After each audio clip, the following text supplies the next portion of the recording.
guys, welcome to a Mother's Journey podcast, Autism Edition. My name is Brianna Herrera and these are my co-hosts, Arlene Guerrero, Ana Mendoza. Now, in today's podcast, we will be answering your questions that you sent via Instagram, Facebook, Messenger, or TikTok as well. Alright, our first question is, how do you navigate the school system to get accommodations for your child? I do it through the IEPs. Or I contact the teacher and we do a little meeting and then from there. Yeah, I guess accommodations. Yeah, I text or if when I see the teacher when I pick up Adrian, that's where I talk to her. So it's mostly for me it's mostly talking to the teacher. You see, I'm more aggressive with it. I don't like, I go to advocating classes, so I'm more aggressive with it. I do IEPs, and I do a formal written notice. I email it to the teacher, to the aides, to the principal, and to whoever else I want involved in the IEP meeting, and I put down my accommodations in one. Do you do that before talking to the teacher, or you do it just no nice like?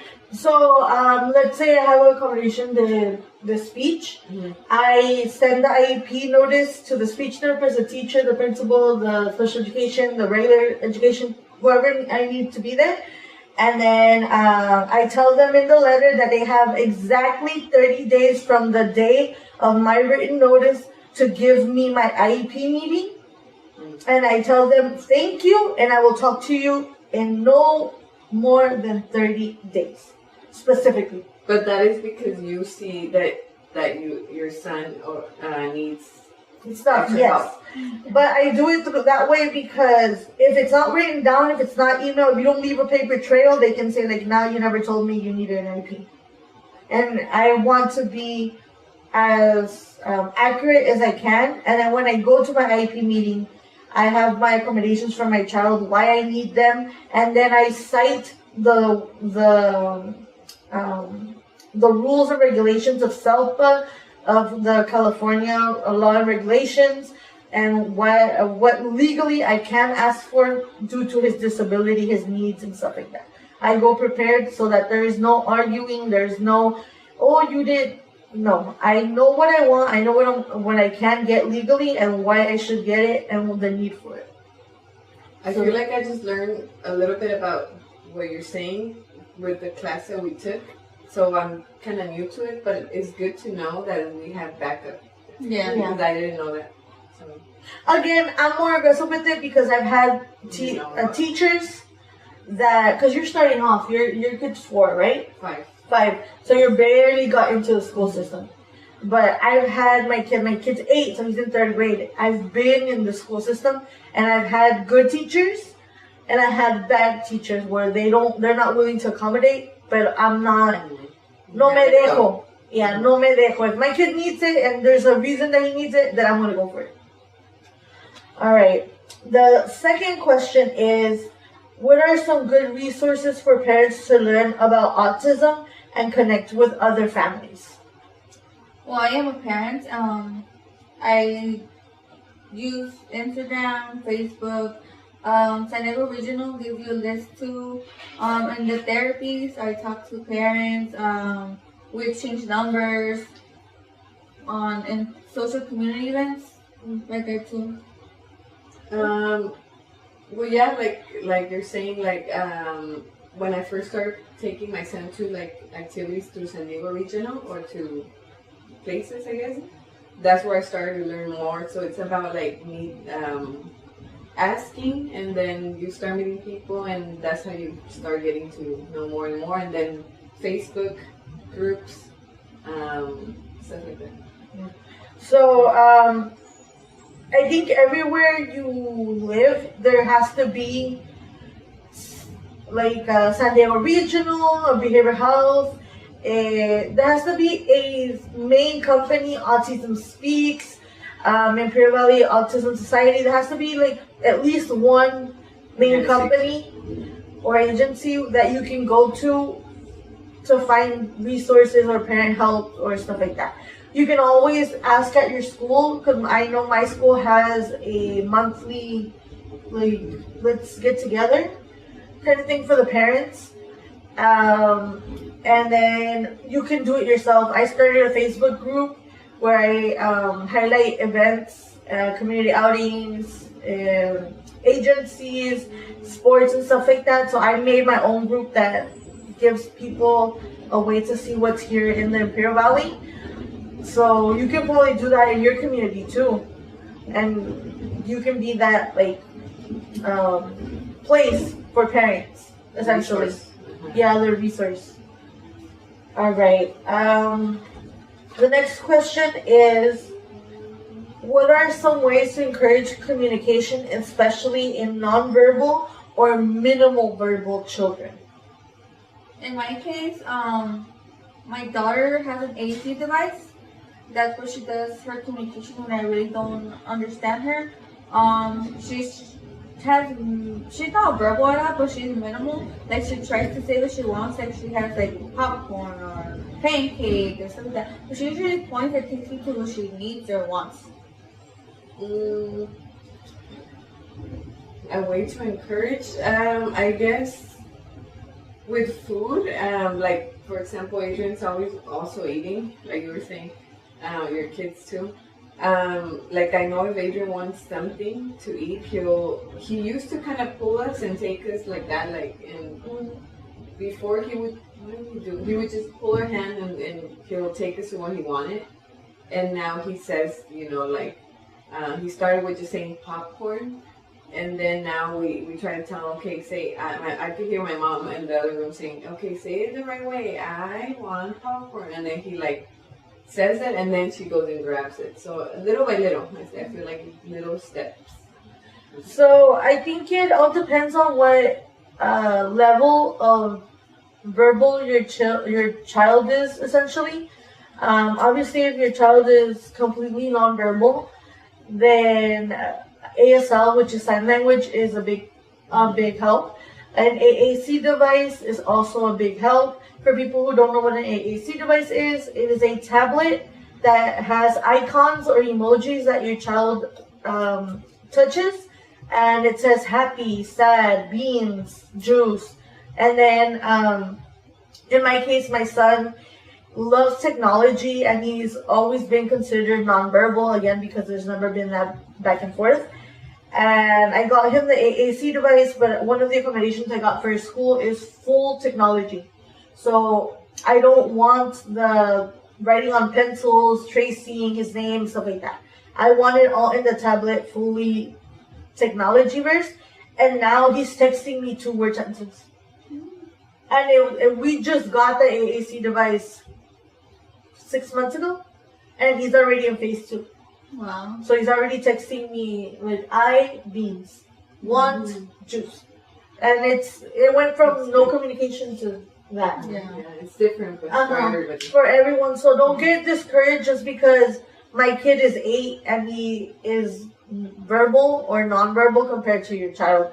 I think everyone has those milestones, and everyone's autism is different. Yeah. Because I feel like, especially if you have multiple kids with autism, you'll see it right away. Like, oh, my 3-year-old is talking, but my 8-year-old wasn't talking at that age, or and stuff like that.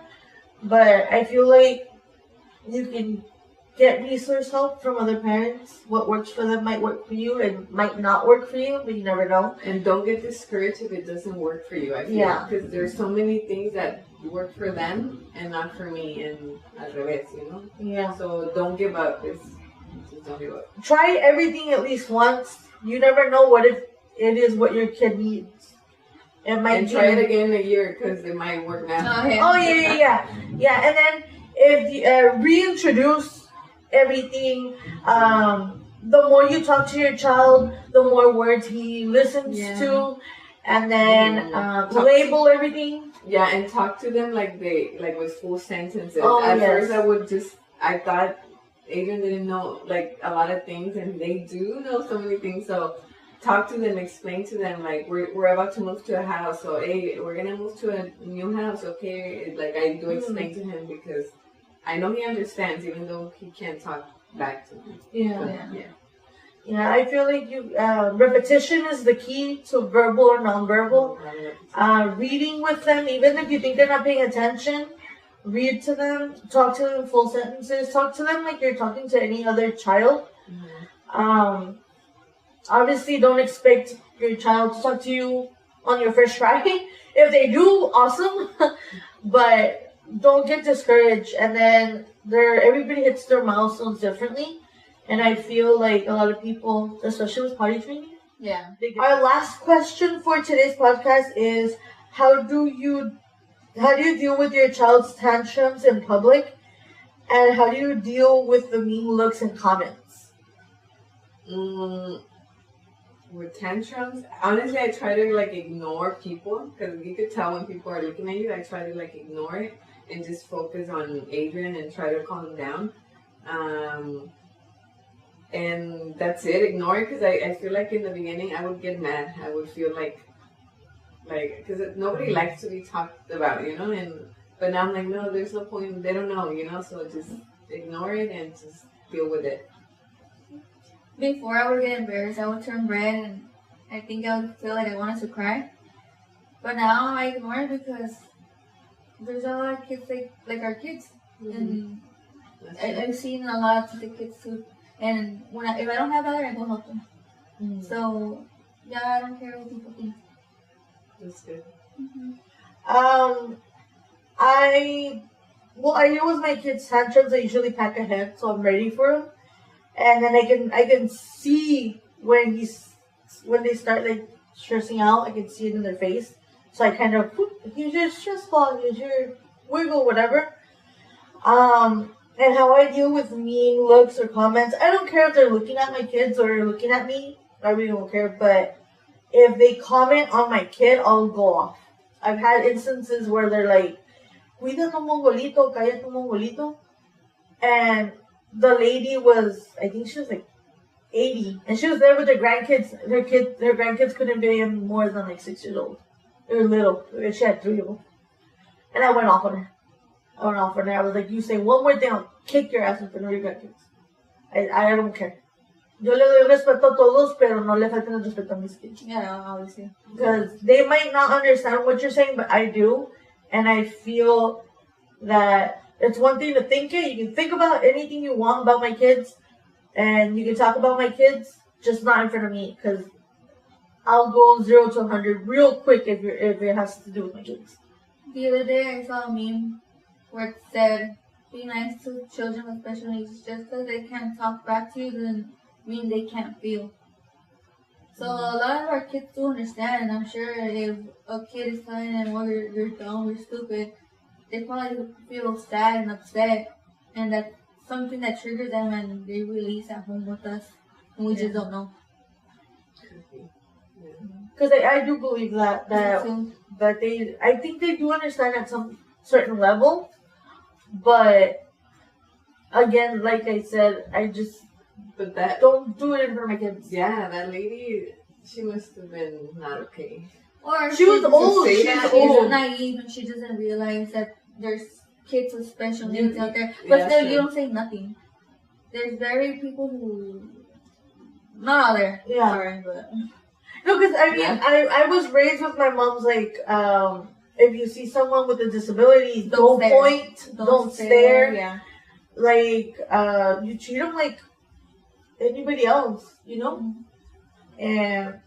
But one thing I do like about some of the new generation of parents is that they're more willing to explain autism to their kids. Yeah. Because I've had an instance where a little girl wanted to play with my son. And I had to explain to the little girl, like, my kid's not going to play with you that well. Or, like you want to. And she did ask, like, oh, pues, ¿qué tiene? And I was like, oh, he's autistic. He doesn't talk. And then she was like, it's okay. And then her parents were sitting a little close to me. And she asked them, like, what is it? Mm-hmm.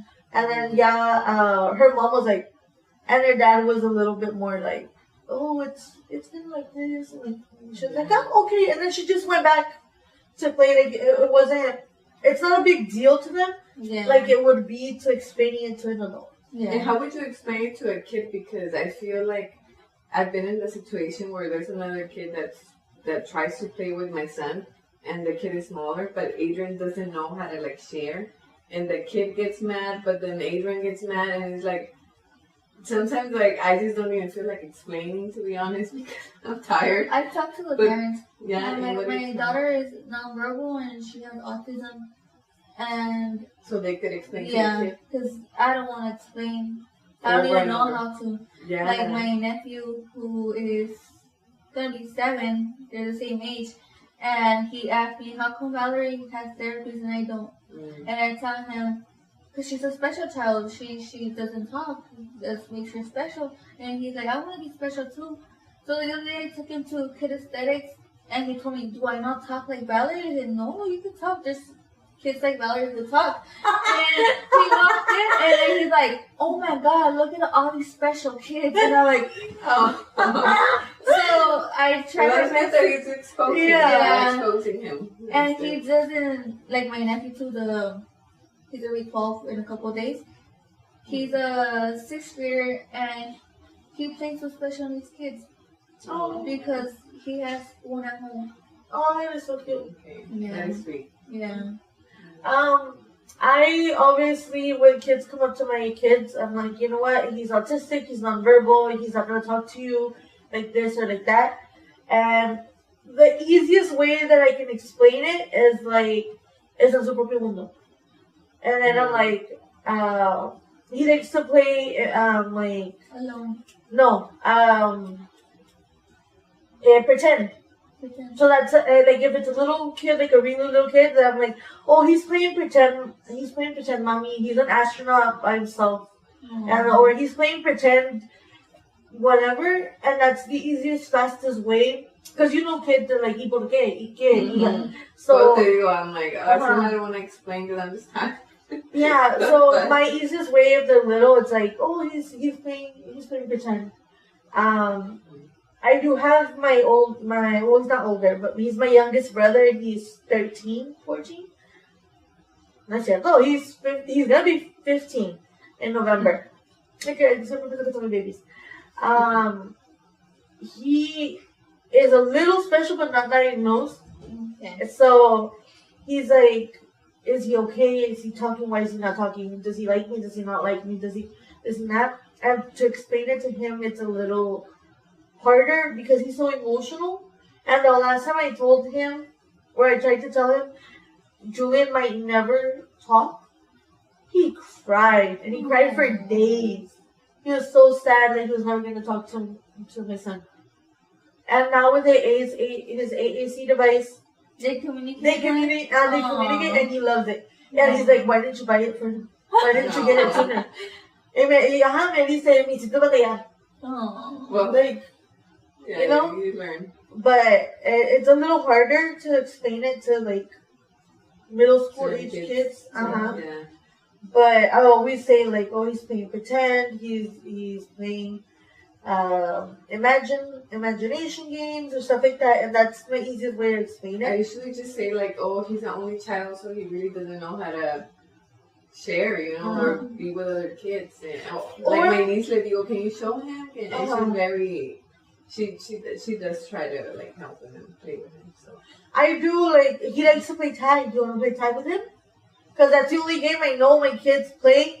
that others play. That others play and they play correctly. So so the other kids are gonna understand. Yeah. So and they're gonna feel everyone's gonna feel included. Yeah. I do always like, oh, let's everybody let's play tag. Y ahí ando yo, siempre comienzo yo para que corran todos. Y ya al último ya los dejo jugando. So like, I don't play no more. No, don't more tag me. Yeah. So I just started off and I let them play by themselves. But it's a good way for Then to socialize. to socialize and not give that like whole explanation because you can just redirect because little kids they just want to play. Yeah. So you can be like, oh, what do we do? Sure. Let's not play in the swings and let's play tag. Yeah, And I get you. then- So play a different game that you know your child is good at, in a way. And más o menos. Or like if your kid like hide and seek, but he can't count, so you can you be the counter every time. Yeah. And it's kind of nice because when was the last time you played tag or played hide and seek with your kid? Or with anybody's kids? Yeah. Valerie learned how to take Dr. Goose and sensory fitness. Oh. And she finally got the hang of it. Oh. They were doing it like a lot, and then now she goes Dr. Goose, and then she runs, and then she sits. Oh wow, that's good. And Julian now plays peekaboo. Peekaboo? He's 8, yeah, pero lo entendió. See, He just understood it. He had Adrian, they say, Akita, Akita. Yeah, Adrian's Mexican. The only words he says are Spanish. Oh. Yeah. Okay. Alright, guys, well, that is it for today's podcast, The Mother's Journey, Autism Edition. Thank you guys for staying with us this long. And like, share, subscribe. Follow us on Spotify, TikTok, Instagram, and YouTube. Alright, guys. Bye.